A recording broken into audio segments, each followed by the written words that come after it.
Welcome back, everybody. I'm not gonna lie, I've got a killer video in store here. In this video, I am gonna give you three very simple chess habits that you can start to do immediately and increase your rating and start to grow as a player truly overnight. So I sat down and I thought, what are a couple of things that any chess player can do of any level and actually see improvement? I came up with three of them. Let's not waste any more time, all right? Let's just get to it. The first chess habit I have for you is on every move, I want you to look for all the checks, all the captures, and all of the threats in the position, both for yourself and also for your opponent's moves as well. So the checks, that's simple. Just look at all the checks. The captures, that's the same. Look at all of the pieces that can capture something in the position. The threats is a little bit more difficult. You have to look at all different kinds of threats. So maybe there is a threat to deliver checkmate. Maybe there is a threat to push a passed pawn and promote to a queen. Maybe there is a threat to fork two pieces. There could be a lot of different things. But looking at all the checks, all the captures, and all the threats is going to help you in two specific ways. First, you're going to start seeing for yourself a lot more tactics that you would have never seen before. Tactics generally arise from those three things: the checks, the captures, and the threats. So if you start to proactively look for them, you'll see tactical opportunities that you wouldn't have seen otherwise. The second way it's going to help you is that you're going to be making fewer blunders. If you start to look for these three things in your opponent's moves, you will stop falling for their tricks much more frequently. As an example, let's say we have the black pieces here. So our opponent plays e4, we respond with the Sicilian, we go d6, and after c3 we play knight f6 because we want to attack this e4 pawn. And let's say in this position that our opponent goes bishop e2, which actually is a relatively common move. If we were not looking at checks, captures, and threats, we would look at this e4 pawn, we would see that it's undefended, and we would simply take it. But that would fall into the trap of queen a4 check, which checks the king, and it also simultaneously attacks this undefended knight. We have no way to block this check or get out of the check and save this knight on e4, so we're going to lose the piece. Instead, what we need to do is look at our opponent's checks, captures, and threats in response to the move we're about to play. So before we even take on e4, we're going to look at these three things. So if we do that, it would look something like this. I know I want to take on e4, and I start to look at my opponent's responses. So let's start with checks. I see that they could play bishop e5 check, but this isn't a big issue. I can block with the bishop, I can block with the knight. That's not a problem. So now after I take, well, maybe my opponent could play queen a4 check. That's another check. And then you'll start to see that this is a double attack. You'll see that this knight is actually hanging. So once you do this, you'll stop yourself from making this blunder. Let's look at another example here. So in this position, we again have the black pieces, and our opponent has just played the move b4. So they're attacking our bishop on c5. Now our immediate thought is to move this bishop. Our bishop is being attacked, and we can't take this pawn because, well, it's defended by the queen. But what I want to encourage you to do is to look for all the checks, all the captures, and all the threats. So let's start with the checks. So the checks we have in this position are knight c2, that checks the king, but knight c2 looks like it just gives away the knight, right? We play knight c2, the queen takes, and now we've just lost a piece. Yeah, we can take this pawn on b4, but we're taking a pawn and we're giving up a knight. That's not enough. Knight takes f3, that's a check, but again, we just give up the knight. That doesn't look like it does much. Well, now let's look at captures. Well, we looked at this capture. That was capturing the pawn. And, well, we have another capture. We can take this pawn on b4. Originally, we thought we couldn't take this pawn. But if we look at checks, captures, and threats, we'll see that we actually can get away with it.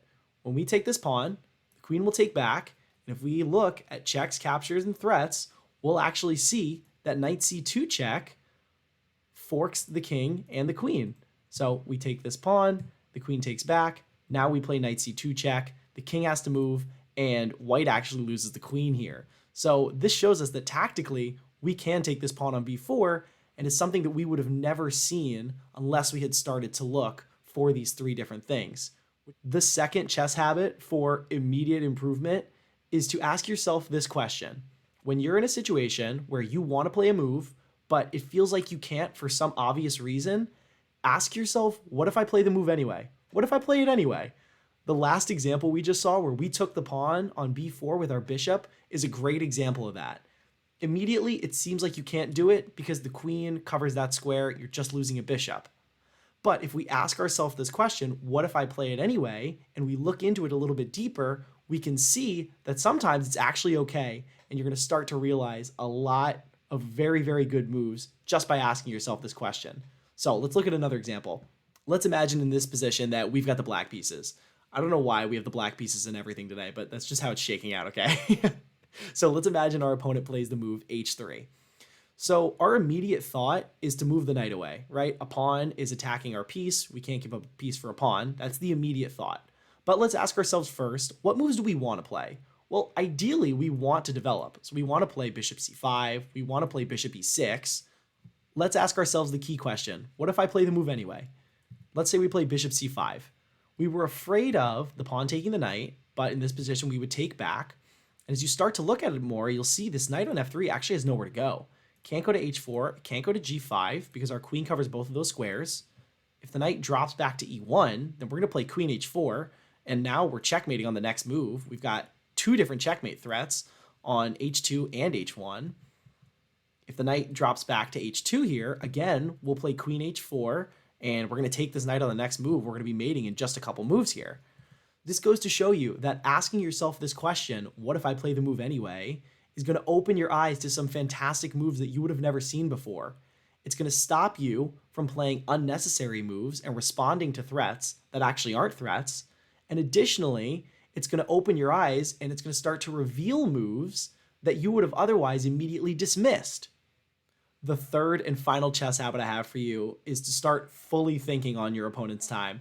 If you're anything like me, you're dozing off when it's your opponent's move. You're not really focusing, but you need to push yourself to use all that time well, especially in classical and rapid chess when we're talking about a very, very long game. That's a lot of time wasted.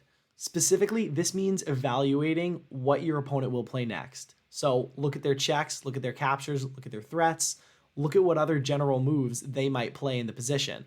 And if you're thinking that sometimes middle games are very complex, there's a lot of piece tension, and you just don't know what your opponent's going to play, then I have some other questions that you can ask yourself in that position to still use your time well. So looking at the position we have here, let's imagine we've got the black pieces here, and let's say it's white to move. Well, with white to move, it's kind of hard for us as black to calculate anything concretely. White has a lot of good ideas. White could play e4, they could attack our center here. White could play maybe b4, b5, and chip away at our pawn chain here. Maybe white wants to bring rooks to the center. There are a lot of different things that white could do. So first and foremost, try to evaluate those moves. But if you can't do that, you can at least ask yourself this question. Which of my pieces are not well placed right now? Which of my pieces can be optimized, can be improved? And if we start to ask ourselves that question, then at the very least, we can still be thinking productively about the position, about which pieces we can improve, irregardless of what our opponent actually plays. So in this position, we see, most specifically, our bishop on c8 is really not doing much. The rook on a8 isn't either, but we need to develop this bishop before we worry about the rook. So if we think about that, then we'd start to see this move, well, maybe knight f8. If we play knight f8, then we can actually free up the bishop, maybe bring it to e6 and defend this d5 pawn. Separately, we would start to look at our other pieces that aren't doing very much. So take this queen on d8. It's really not doing anything. So we'd start to think of maybe queen e7 or queen b6. These are both moves that improve the scope of this piece and exert a little more pressure on the position. If we start to ask ourselves this question of which of my pieces can be improved, then irregardless of our opponent's move, we can be thinking productively about the position. One other final question to ask when you're thinking on your opponent's move is, what if I had an extra move right now? What if I had two extra moves right now? What would I play? This question is going to give you a great sense of the threats that you actually have in the position and what you want to go for.